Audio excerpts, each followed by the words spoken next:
Queridos colegas, un saludo muy especial y un video muy cortico para unos comentarios muy generales sobre el decreto que recién salió esta semana de los reguladores, el Ministerio de Comercio, Industria y Turismo y el Ministerio de Hacienda y Crédito Público, acerca de las modificaciones a los grupos 2 y 3, el decreto 1670 del 2001. Eh, yo muy someramente, no voy a leer todo esto porque el tiempo no nos da, pero aquí lo que he transcrito simplemente es donde hay modificaciones el texto actual del decreto 2420 y luego el nuevo texto. De una manera muy general, muy genérica, quisiera decir que el decreto 1670 abarca fundamentalmente eh, dos grandes asuntos. Uno, los artículos que se modifican del decreto 2420 sobre los grupos 2 y 3. Y dos, los artículos que se derogan. En los que se derogan, pues no hay ningún reemplazo de esos artículos, simplemente la derogatoria, que quiere decir que eso queda por fuera del decreto 2420. En cuanto a las modificaciones, tenemos el artículo 1121, que se refiere al ámbito de aplicación del grupo 2. En esencia, lo único que cambia aquí es el cambio de enfoque que ya había propuesto el Consejo y que pues en ese sentido aprobó el regulador o los reguladores, más bien, en relación con las bases para definir los grupos. En el decreto 2420, pues estaban las bases definidas desde los primeros decretos del año 2012. El decreto 2784 y los demás decretos que se expidieron posteriormente, donde se tomaban como referencia la clasificación empresarial que había en la ley 905 del 2004. Básicamente, los grupos, digamos, los tamaños empresariales de micro, pequeña, mediana y gran empresa se referían al número de empleados y el monto de los activos totales, y con esa base se construyó en su momento el decreto. Ahora tenemos un nuevo decreto de clasificación empresarial, decreto 957, perdón, del 2019, y en este decreto se cambió totalmente el esquema.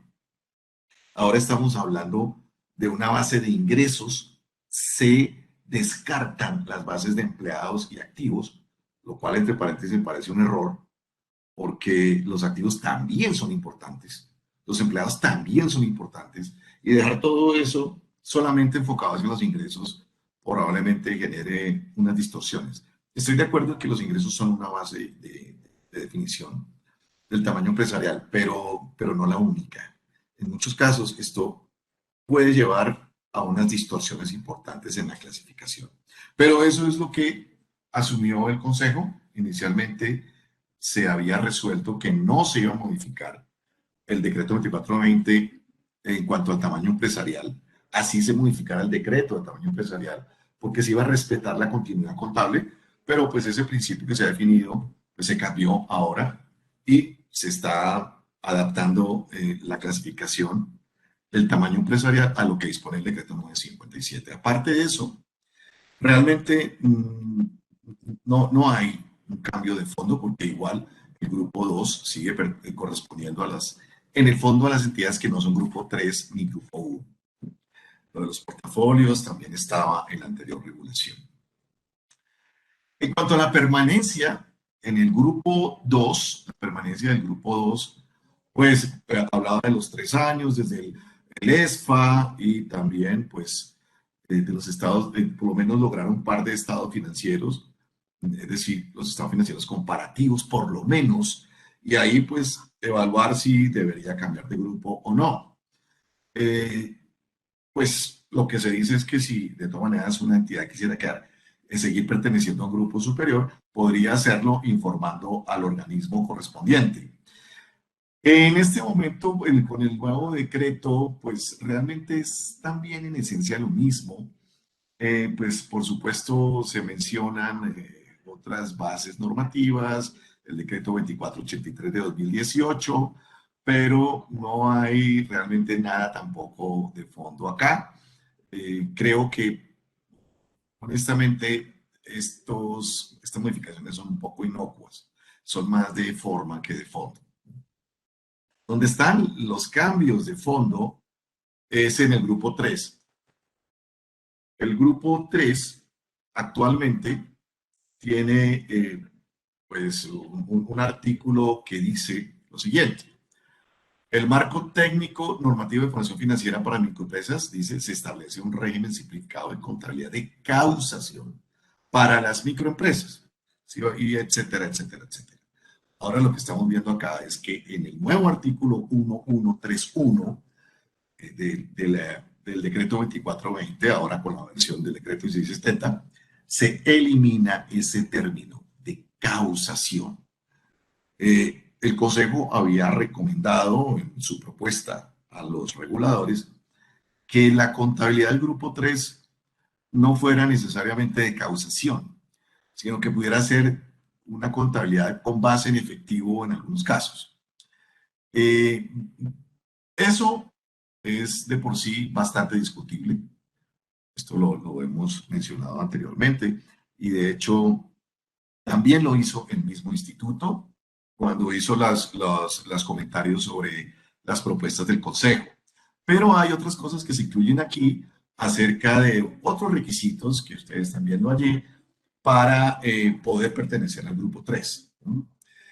Y se incluye un parágrafo que no estaba, dice que las nuevas entidades que se constituyan podrán permanecer en el grupo 3 y aplicar la norma de información financiera del anexo 3 hasta por un periodo de 3 años, aún en el evento de no cumplir los requisitos estipulados en el presente artículo, cosa que resulta bastante preocupante.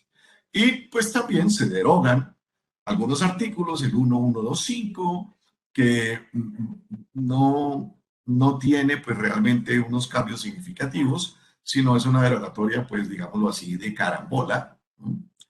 Y un numeral, el numeral 2 del artículo 116, que dice simplemente que pues se refiere a trabajadores efectivos totales que ya no se usan como referencia. Eh, en, por último, podemos decir que en relación con el artículo 1.1, el artículo 1.2 del anexo 3, hay eliminaciones, eso se elimina. Lo mismo el artículo 1.3 y el 1.4, los numerales más bien, 1.3 y 1.4, del decreto, del anexo del decreto 2420 para el anexo 3. Bien. ¿Qué podríamos decir en un minuto acerca de estos temas? Porque esto es una cuestión que pronto requería más tiempo. Como decíamos, pues en cuanto al grupo 2 no hay nada realmente de fondo, pero uno podría decir que hasta qué punto el cambiar la constitución de las microempresas en sectores como manufacturero, que nos daría en este momento algo más de 855 millones de ingresos, en servicios, que ahí serían algo menos de 1.198 millones de ingresos, y en comercio, algo más de 1.625 millones, podrían llevarlo a uno a preguntarse si en realidad una entidad que tenga estos topes de ingresos y solo con esos topes de ingresos es suficiente motivo para decir que apliquen una contabilidad tan supremamente simple como la del grupo 3. La eliminación del término causación del régimen contable, pero la no inclusión del término base de efectivo genera inquietud, porque no se podría modificar el anexo sin que salga otro decreto. Y en este decreto no se modificó, no se incluyó en el anexo ese término. Queda la duda. Entonces, ¿cuál es la base contable para microempresas?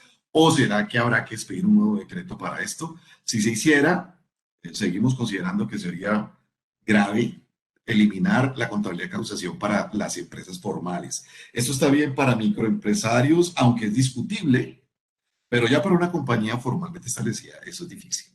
Y pues por último, el nuevo parágrafo del artículo 131, como decíamos, es sumamente peligroso, porque eso implicaría que una entidad que ni siquiera cumpliera los requisitos para ser una microempresa, aún con estos nuevos topes que son bastante peligrosos de por sí, pues podría ser del grupo 3 si se crea como nueva empresa, lo cual realmente es muy preocupante porque podría llevar a una base contable totalmente inadecuada para ciertos tipos de compañías. Bueno, esto es sencillamente lo que queríamos comentar muy de manera somera, pero los invito a que miren con mayor detenimiento el decreto y también lo que estamos mencionando en esta presentación. Será hasta otra próxima oportunidad, colegas.